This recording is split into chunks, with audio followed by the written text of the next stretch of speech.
Halo, assalamualaikum teman-teman semuanya. Selamat pagi, selamat siang, selamat malam, dimanapun kalian berada. Sehat-sehat semua ya. Oke teman-teman semuanya, di video kali ini aku akan ngebahas tentang ending explain, penjelasan ending, penjelasan akhir dari film Ant-Man and the Wasp: Quantumania. Yap, kemarin aku sudah nonton ya teman-teman ya. Filmnya well presentation banget, menghibur, bagus. Aku suka alur ceritanya itu tertata dengan rapi, nggak terlalu banyak komedi, dan fight-nya itu keren ya teman-teman ya. Aku sudah rate kemarin 7,9 out of 10.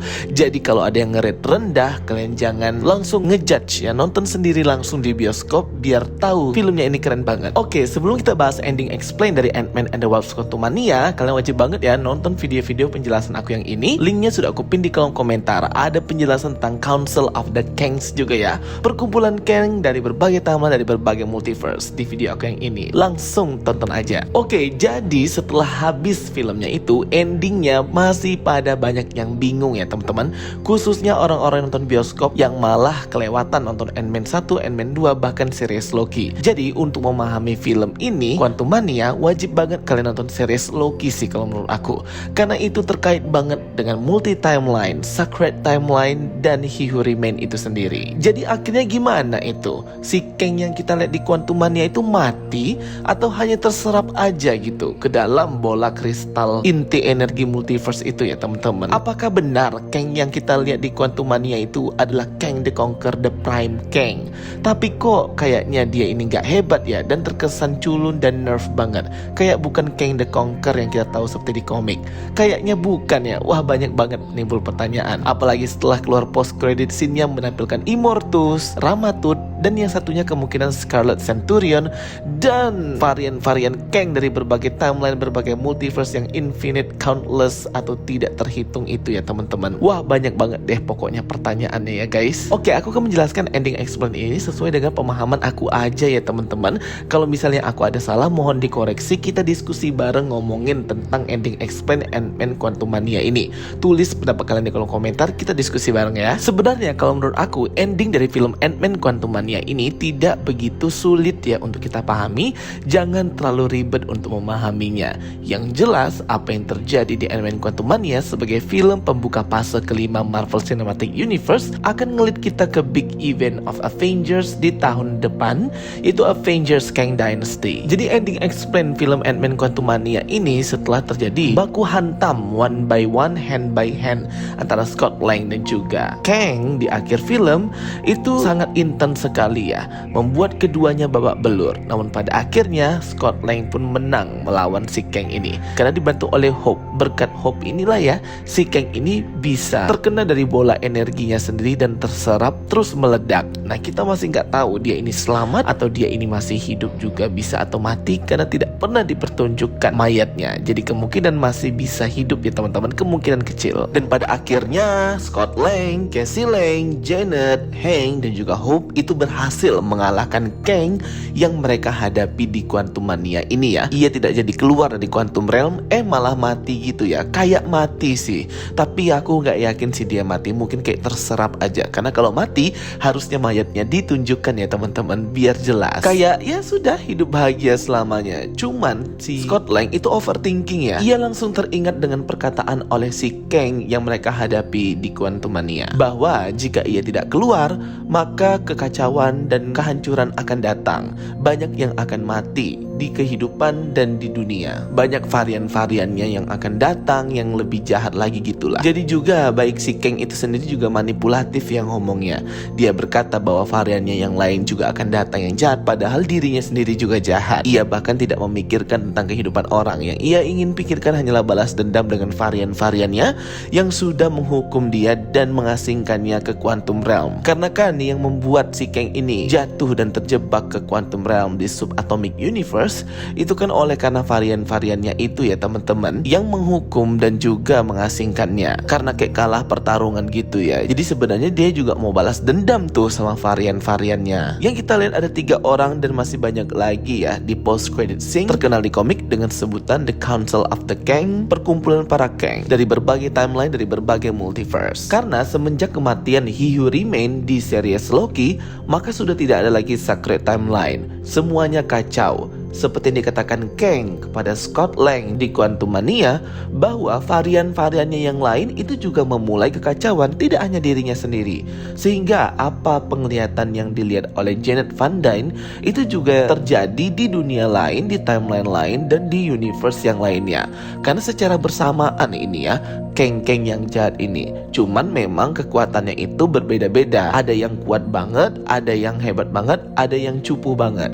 Tapi sama-sama menghancurkan dunia masing-masing gitu ya. Kalau kita lihat ya, di berbagai timeline saling berkontribusi lah Kang-Kang variannya ini untuk menghancurkan dunia masing-masing, mengkonquer dunia masing-masing dan timeline masing-masing. Sehingga di sini kita sudah nggak ngomongin lagi tentang multi timeline, tapi kita sudah ngomongin tentang multiverse, multi semesta. Semestanya banyak plus timelinenya banyak juga. Kalau di series Loki kan kita cuma tahu multi timeline, tapi setelah nonton Quantumania kemarin, ternyata ini juga termasuk multiverse atau multi semesta ya teman-teman. Sama seperti Doctor Strange Multiverse of Madness, Kang ini juga bisa bertraveling antar multiverse, bahkan di antara timeline pun dia bisa. Jadi lebih hebat lagi malah. Nah, setiap variannya Kang ini memulai kehancuran, membinasakan timeline dan kehidupan, itu akan memulai incursion atau inkursi juga dibahas ya di sini, collide atau tabrakan antar Earth, menghancurkan multiverse dan membuat timeline itu sekarat. Dan sekali lagi ya, itu semua terjadi secara bersamaan di setiap timeline dan di setiap multiverse.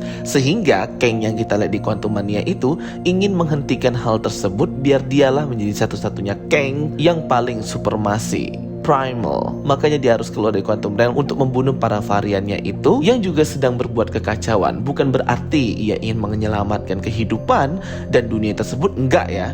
Dia ingin menjadi satu orang yang jahat dia sendiri. Namun belumlah dia melakukan hal tersebut, ternyata dia sudah diasingkan oleh variannya yang lain itu. Yang kita lihat di post credit scene The Council of the Kangs, pemimpin 3 orang itu ya, yang kita lihat ada 3 macam patung Kang yang besar banget itu di sebuah perkumpulan para Kang yang mungkin ini sama seperti di series Loki, Citadel End of Time, benteng di akhir waktu, di mana pemimpin dari Council of the Kangs ini ada Immortus yang memakai topi tinggi dan ada lambang mataharinya.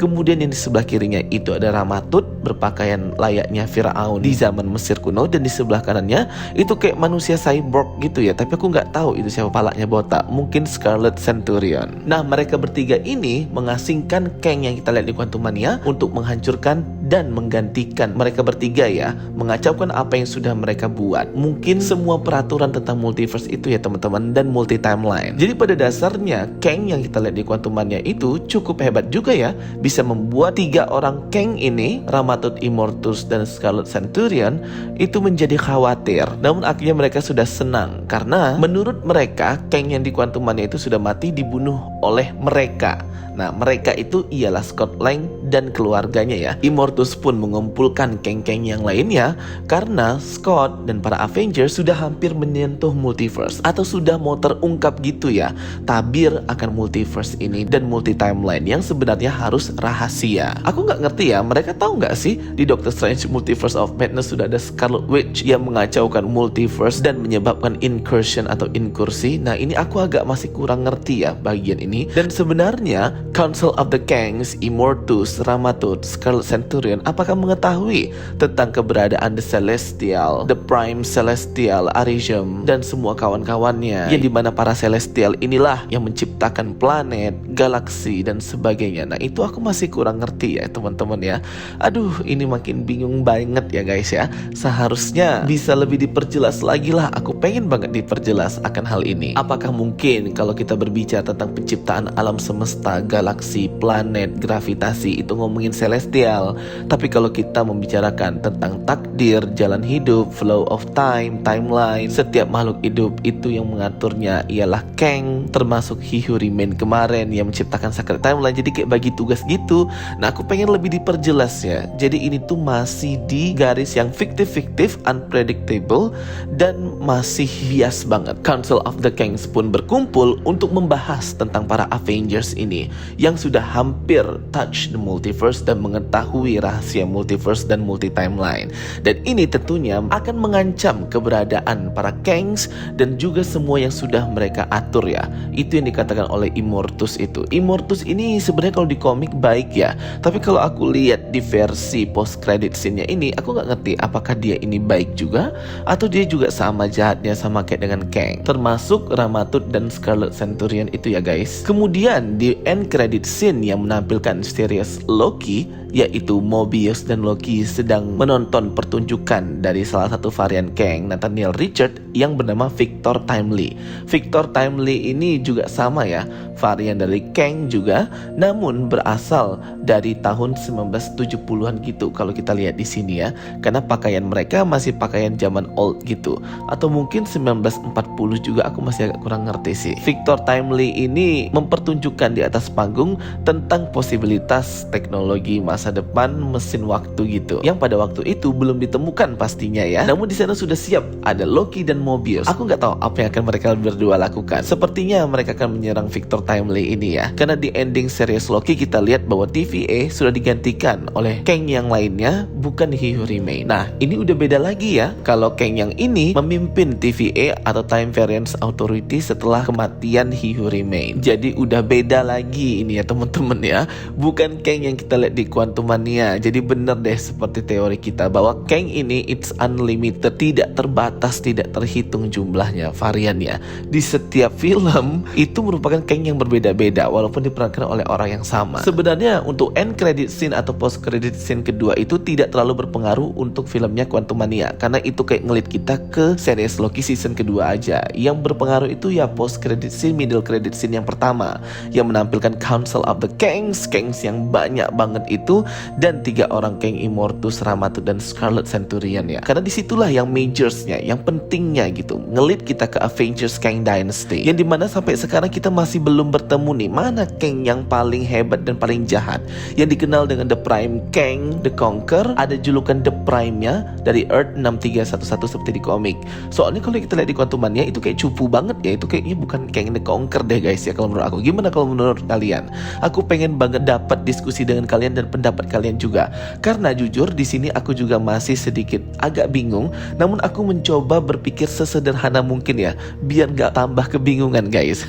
Apalagi kan di akhir film Scott Lang itu kayak overthinking ya, dia berkata bahwa sebenarnya Kang itu gak boleh dibunuh, yang dia bunuh di Quantum Realm itu ia harus keluar dari Quantum Realm atau kehidupan akan mati dan varian yang jahat akan berdatangan, dan Scott Lang akan merasa bersalah bahwa dialah yang menyebabkan kehancuran alam semesta dan juga kehidupan. Dan jadi kayak overthinking gitu ya, tapi akhirnya dia malah balik lagi tertawa-tawa. Aduh memang ngeprank banget itu. Tapi ya bener juga yang dikatakan ya, itu kayak kesimpulan dari semua yang terjadi guys.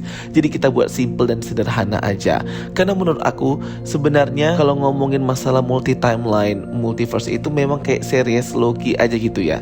Jadi per episode itu bisa detail banget dijelaskan sehingga orang pun tidak bingung. Banyak loh yang bingung di bioskop ini sebenarnya apa, cuman karena memang filmnya bagus dan menghibur sehingga ya enjoy aja. Karena ini baru pembukaan fase kelima dan baru ditis banget ya diperkenalkannya Kang ini, jadi memang masih banyak banget pertanyaan ya guys ya. Tentunya dengan Quantum Realm itu sendiri, tentang subatomic universe yang memang masih belum digali lebih dalam lagi, dan juga Kang di sini diperkenalkan kayak nggak detail banget, kurang detail ya. Ya karena juga durasi juga pastinya ya, dan biar dibuat sesederhana mungkin sehingga untuk pembukaan pasal kelima ini memperkenalkan Kang, menurut aku ini udah oke sih ya, udah oke. Udah dapet lah benang merahnya, walaupun masih banyak yang bingung juga sih, tapi udah oke dan udah bisa dapet intinya konfliknya di mana nanti di Kang Dynasty itu. Yang kalau menurut aku The Prime Kang The Conqueror yang asli, Kang yang jahat banget, yang bengis itu belum kelihatan ya. Mungkin nanti dia akan muncul ya teman-teman, The Prime Kang from Earth 6311. Sumpah sih aku tuh gak sabar banget pengen ngelanjutin scene yang post credit scene itu ya, yang menampilkan ada Immortus, Ramatut, Scarlet Centurion, dan yang lainnya. Banyak banget Kang the Conqueror itu yang menyamakan dengan panel komik Kang tahun 60-an 70-an yang seperti ini ya teman-teman. Wah, keren banget deh itu. Aku pengen banget ngelihat kelanjutannya gimana ya. Kita melihat ada 3 patung Kang di sana, merepresentasikan dari 3 orang itu sendiri yang memimpin Council of the Kangs, dan yang paling hebat ya, Immortus, Ramatut, dan Scarlet Centurion. Ya mungkin yang kanan ini yang botak kayak cyborg ini adalah Scarlet Centurion ya guys. Walaupun memang nggak warnanya merah, tapi ya udahlah. Soalnya kalau Iron Lad kayak nggak mungkin gitu mukanya, dan juga kostum yang dia pakai nggak kayak Iron Lad. Apa ya yang akan dirancanakan oleh Immortus dan Council of the Kangs ini dalam upaya mereka menghentikan Avengers untuk menyentuh multiverse dan multi timeline? Apa mungkin nanti Kang Dynasty ini ialah peperangan antara Avengers dan semua Kang? Jadi setiap Avengers itu ngelawan satu Kang. Wah, gila banget ya. Pasti susah banget kalau yang dapetnya Ramatut atau Immortus. Tapi ya balik lagi, baik Immortus, Ramatut, Scarlet Centurion, varian Kang yang lainnya, maupun para Celestial, Arishem, Eson, dan sebagainya, mereka itu kan adalah sebagai seorang Tuhan ya, maybe ya. Mereka yang mengatur. Dan point of view dari orang-orang yang mungkin membenci mereka, itu mungkin akan melihat mereka seperti ancaman. Karena main bunuh, main menghancurkan multi semesta, main menghancurkan kehidupan dengan spontanitas aja gitu. Padahal kan itu merupakan keharusan ya, sama seperti kata Arishem, the Celestial, bahwa kehancuran planet bumi merupakan awal baru kehidupan dari planet lain. Tapi yang mau bagaimana, Celestial Tiamutnya sudah dibunuh, maka kehidupan pun tertunda. Mungkin sama juga seperti Kang. Kelihatan dia ini jahat, padahal hanya untuk mengatur aja jalannya kehidupan dan flow of time. Tapi kalau dilihat-lihat ya teman-teman, dari semua varian kayaknya Hihuriman itu yang paling hebat banget sih. Dia bisa tahu loh pergerakan Loki dan Sylvie, mereka mau ngapain aja gitu ya, yang kayak dia baca di kertas-kertas itu. Jadi kayak dia sudah tahu nih mereka berdua mau ngapain. Hebat banget sih ya. Daripada yang lain, wajar sih kalau Hihuriman itu memenangkan multiversal war, perang multiverse antar Kang itu, dan membuat garis waktu suci sacred timeline, menghentikan kekacauan dan menghentikan varian-variannya semuanya. Hebat sih memang. Oke teman-teman semuanya, itu dia ya penjelasan dari aku untuk ending explain dari Ant-Man and the Wasp Quantumania.